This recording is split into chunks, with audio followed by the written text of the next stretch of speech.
One of the biggest contentions within native New Yorkers is that people who are now moving into the city are treating the city like a backdrop, like a vibe, instead of a place to live and raise your family. I think it's due to one big issue. It's the lack of sufficient housing in New York City. What do you mean? Housing has gotten so obscenely expensive because housing stock is so low that the people who moved in are the ones who want to move in because of the vibes, as opposed because they're actually maybe working at a specific endeavor here in the city. And it happens to be that they are the only ones who can afford those places because of limited supply. Exactly, precisely. And case in point, in a place like West Village. Yeah. You go here for a few years to spend your 20s and 30s, live that Sex and the City dream, and then go to the suburbs. But no, New York City is a place where people live. Native New Yorkers are not mad at transplants because they come here. They're mad at them because they come here with the intention to leave. Right. I think the big issue is that we don't have enough New York cities in America. Yeah. So people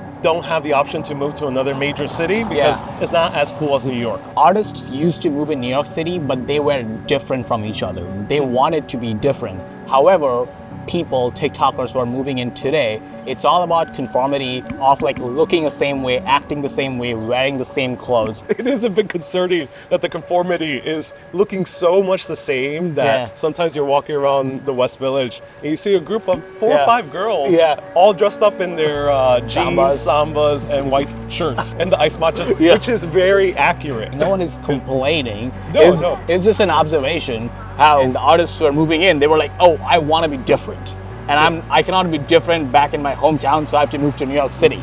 Now, people are, let's move to New York City to be this one way. That goes against basically the ethos of New York, especially as you start seeing all the coffee shops starting to look the same, all the bars are starting to look the same as well. A lot of people who move into New York City, they never go above 14th Street. They have this fear of being cringe, which is super ironic because New York City is about choosing your own adventure. You don't have to fit into this transplant mold. Yeah, I would speak directly to the viewer and encourage you to leave the neighborhoods of West Village, Williamsburg, Upper West Side, and go explore the wide variety that New York City has to offer. Because New York City, you can travel the entire world just by taking a subway ride. And I think that's the beauty of New York.